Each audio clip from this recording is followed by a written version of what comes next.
Hello friends, வணக்கம். Welcome to my channel Me&Mom Stars. இன்னைக்கு நம்ம சேனல் சண்டே ஸ்பெஷல்ல கொசுவிடம் இருந்து நம்ம இயற்கை முறையில் பாதுகாப்பது எப்படின்னு பார்ப்போம். இந்த வருஷம் நம்ம அனைவரையும் கொரோனா வைரஸ் அதிக பாதிப்பை ஏற்படுத்தி இருக்கு. ஆனா வருடம் கொசுவின் மூலம் பரவும் மலேரியா டெங்குவால் உயிர் இழப்பு நடந்துகிட்டு தான் இருக்கு.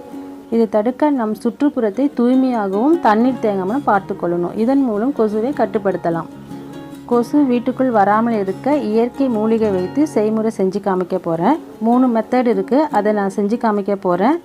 அது மூலயமா கொசுவை வீட்டிலேருந்து விரட்டலாம், வீட்டுக்குள்ளே கொசுவை வராமலும் தடுக்கலாம்.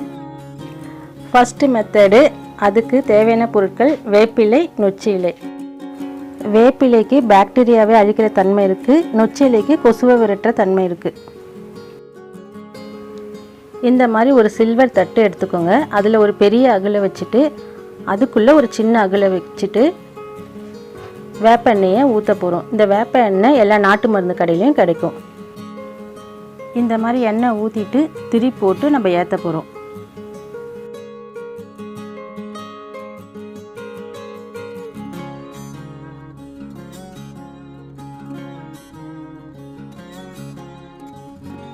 விளக்கு ஏற்றியாச்சு. பச்சை வேப்பங்குச்சி நான் வச்சுருக்கேன், நீங்கள் காஞ்சதாக இருந்தாலும் பரவாயில்ல. இந்த மாதிரி அடுக்கி விட்ருங்க. இது மேலே நம்ம வேப்பந்தழையும் நொச்சி தழையும் வைக்க போகிறோம்.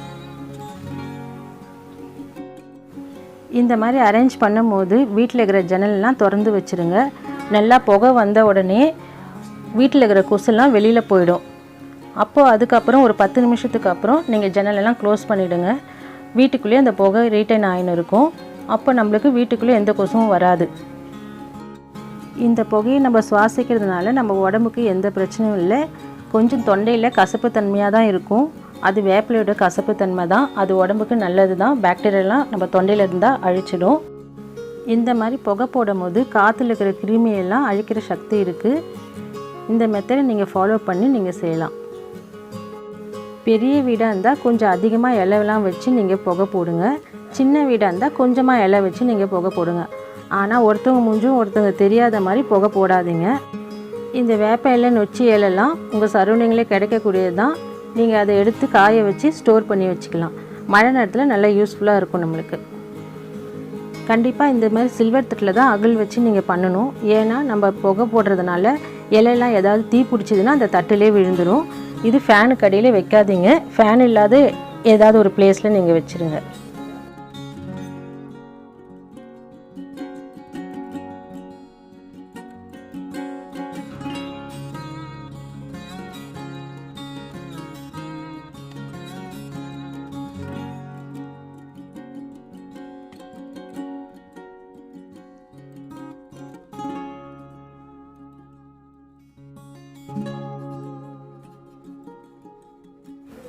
இப்போ செகண்ட் மெத்தட் பண்ண போகிறோம். அதே பிளேட் வச்சு அகல் வச்சுடுங்க. இதில் நாட்டு மருந்து கடையில் கிடைக்கிற இன்ஸ்டன்ட் சாம்பிராணி வாங்கி இதில் நம்ம 3 பீஸ் ஏற்றி வைக்க போகிறோம்.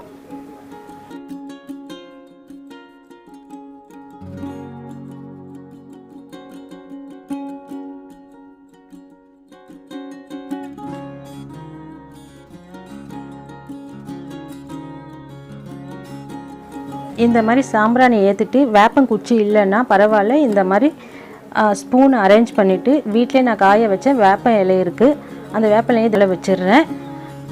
நம்ம வீட்டில் லெமன் தோல், ஆரஞ்சு தோல் இருந்தால் கூட அது மேலே வச்சுடுங்க. வீடு ஃபுல்லாக நல்லா வாசனையாக இருக்கும்.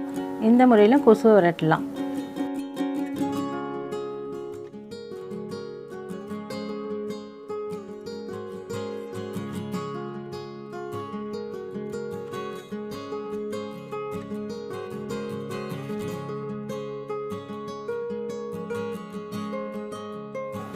இப்போ தேர்ட் மெத்தட் பார்க்கலாம். இதுக்கு தேவையான பொருள் கம்ப்யூட்டர் சாம்பிராணி, பச்சை கற்பூரம். இப்போ இந்த மாதிரி ஒரு அகல் எடுத்துக்கிறோம். இதில் கம்ப்யூட்டர் சாம்பிராணி ஏற்றிட்டு அதுக்கு மேலே இந்த பச்சை கற்பூரத்தை வைக்க போகிறோம். இந்த பச்சை கற்பூரம் நம்ம உடம்புக்கு ரொம்ப நல்லது. நம்ம சளியெல்லாம் கரைக்கிற சக்தி அதுக்கு இருக்குது. அதனால தான் பெருமாள் கோயிலில் தீர்த்தத்தில் இந்த பச்சை கற்பூரம் துளசி போட்டு நம்மளுக்கு தீர்த்தமாக கொடுக்குறாங்க. இதுவும் கொசுவை விரட்டுறதுக்கான ஒரு வழிமுறை தான். நீங்கள் ஏதோ ஒரு 3 ரூம் இருந்ததுன்னா அந்த 3 ரூம்லேயும் நீங்கள் வைக்கணும். ஃபேன் போட்டாலும் பரவாயில்ல, ஏசி போட்டாலும் பரவாயில்ல. வீடு ஃபுல்லாக நல்லா வாசனையாகவும் இருக்கும். இந்த மாதிரி நீங்கள் ஒரு 6:30க்கு மேலே நீங்கள் செய்யலாம். படுக்கிறதுக்கு ஒரு 2 hours முன்னாடி இந்த மாதிரி நீங்கள் செஞ்சுருங்க. அதுக்கப்புறம் இந்த புகையெல்லாம் கொஞ்சம் குறைஞ்ச உடனே நீங்கள் நைட்டு ஒரு சின்ன அகலில் வேப்ப எண்ணெயை ஊற்றி நீங்கள் சாமி படுத்தாண்ட எரிய விட்டாலும் அது ரொம்ப நல்லது தான். அந்த மெத்தட் கூட நீங்கள் ஃபாலோ பண்ணலாம். இந்த வீடியோ உங்களுக்கு பிடிச்சிருக்குன்னு நினைக்கிறேன். உங்கள் ஃப்ரெண்ட்ஸுக்கும் ஷேர் பண்ணி விடுங்க, அவங்களுக்கும் யூஸ்ஃபுல்லாக இருக்கும். Me&Mom ஸ்டார்ஸ்க்கு சப்ஸ்கிரைப் பண்ணுங்கள். தேங்க்யூ.